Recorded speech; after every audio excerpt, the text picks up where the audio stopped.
हाँ जी प्यारे बच्चों, गुड मॉर्निंग। और देखो बच्चों, जो हम लोग टॉपिक कर रहे थे ना, उसका नाम था मीटर ब्रिज। 3 एप्लीकेशंस पढ़ चुके हो मीटर ब्रिज की। एक एप्लीकेशन रह गई है। कौन सी रह गई है? To find the unknown temperature of a given liquid. To find the unknown temperature of a given liquid.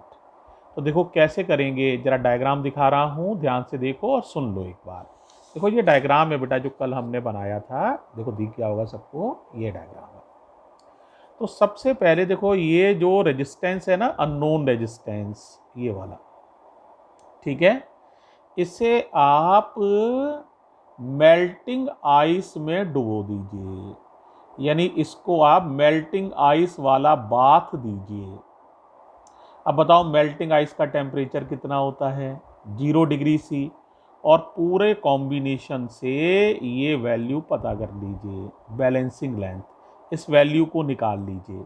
S को निकालना तुमने सीखा था। देखो ये मैं तुम्हें दिखा रहा हूँ, एस निकला हुआ है, देखो इस तरह से एस निकल आएगा बेटा। तो ये वैल्यू जो कहलाएगी, इसको हम कहेंगे R0। क्या कहेंगे? R0। जीरो क्यों कह रहे हैं? क्योंकि ये रेजिस्टेंस हमने कहाँ निकाला है? 0 डिग्री C पर। पहला काम खत्म हो गया।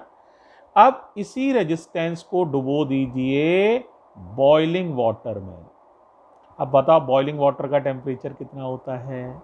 100 डिग्री C। फिर इस पूरे प्रोसेस को रिपीट करिए और यहां से निकल आएगा R100। एस को मानना, अब जो एस निकलेगा ना, उसका नाम मानना R100। तो 100 डिग्री C पे रेजिस्टेंस निकल आएगा। अब इसी रेजिस्टेंस को तीसरी बार फिर करिए, और जो लिक्विड है जिसका टेम्परेचर आपको पता करना है, इस एस को उस लिक्विड में डुबो दीजिए, अननोन टेम्परेचर वाले लिक्विड में। फिर पूरे प्रोसेस को करिए, एस कैलकुलेट करिए, ये निकल आएगा RT, यानी resistance at T degree C। ठीक है। फिर बेटे एक फॉर्मूला होता है टेम्परेचर का, RT minus R0 upon R100 minus R0 into 100। तीनों वैल्यूज को वहां लगा दीजिए तो आंसर निकल आएगा। क्या पूरी बात समझ आ गई है सभी लोगों को? फिर एक बार सुन लो। पहले इस रेजिस्टेंस को डुबोना है मेल्टिंग आइस में। मेल्टिंग आइस का टेम्परेचर 0 डिग्री C, तो ये रेजिस्टेंस भी 0 डिग्री C पे हो जाएगा। इसको कैलकुलेट करोगे तो इस S का नाम मानोगे R0। फिर इसी को डुबो दो किसमें? बॉइलिंग वाटर में। फिर इस रेजिस्टेंस को कैलकुलेट करोगे तो इसी का नाम, इस वैल्यू का नाम मानोगे R100। फिर इसको अननोन टेम्परेचर वाले लिक्विड में डुबो दो तो इस वैल्यू को फिर सॉल्व करो, इसका नाम मानोगे RT। यानी इस S को 3 बार डुबोना है, एक बार मेल्टिंग आइस में, एक बार बॉइलिंग वाटर में, एक बार अननोन टेम्परेचर पर। टेम्परेचर बदलने से S के 3 आंसर आएंगे। ठीक है। एक 0 डिग्री C पर आंसर आएगा, उसे R0 मानना। एक 100 डिग्री C पर आएगा, उसे R100 मानना। एक T डिग्री C पर आएगा, उसे RT मानना। पहले बताओ बेसिक समझ में आ गया सभी लोगों को? मेरी बात ध्यान से सुनी है। अब देखो इस बात को हम यहाँ समझा रहे हैं। देखो ये वापस आ गए, है ना। तो देखो सबसे पहले क्या करना है बताओ, बोलो। पहला स्टेप करना है, dip the unknown resistance S in melting ice and find R0 using, कौन सा एप्लीकेशन यूज किया है? Using application 1। R0 निकल आया। अब बताओ, now dip the unknown resistance S in, कहां पर? हाँ सही कह रहे हो, in boiling water and find, बताओ क्या पता चलेगा उस s की वैल्यू को, यहां पर क्या कहोगे, s नहीं कहना, उसे कहना एंड फाइंड R100। ठीक है, नाउ या अगेन dip the unknown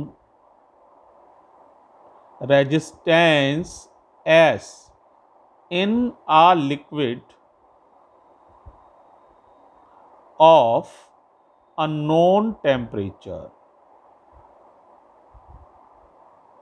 अब वैल्यू बदल जाएगी, अलग अलग टेम्परेचर पर रेजिस्टेंस अलग अलग होता है, तो S की 3 वैल्यू आएंगी। पहली वैल्यू R0 निकल आई है, दूसरी R100, अननोन टेम्परेचर पर डालोगे तो इसका नाम हो जाएगा and find RT, resistance at T degree C भी कैलकुलेट कर लो। R0 का नाम समझ रहे हो, resistance at 0 degree C, R100 resistance at 100 degree C, RT resistance at T degree C। अब फॉर्मूला होता है अननोन टेम्परेचर का, T बराबर RT minus R0 upon R100 minus R0 into 100 degree C। तो आपको इसको फॉर्मूले में देखो, T निकालने के लिए कितनी चीज़ों की ज़रूरत है, एक R0 की, एक R100 की, एक RT की। तुमने तीनों वैल्यूज़ एप्लीकेशन 1 की हेल्प से पहले निकाल रखी हैं, तो इन वैल्यूज़ को प्लेस कर दोगे तो small t unknown temperature of the liquid can be calculated. तो by putting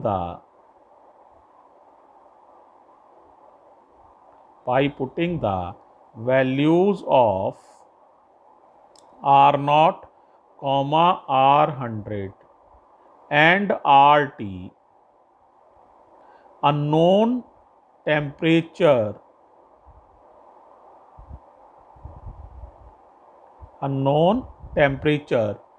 of the liquid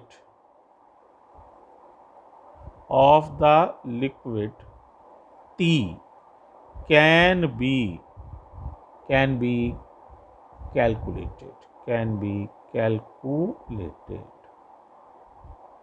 और ये बच्चों आपका ये मीटर बेज वाला आर्टिकल फिनिश हो गया है।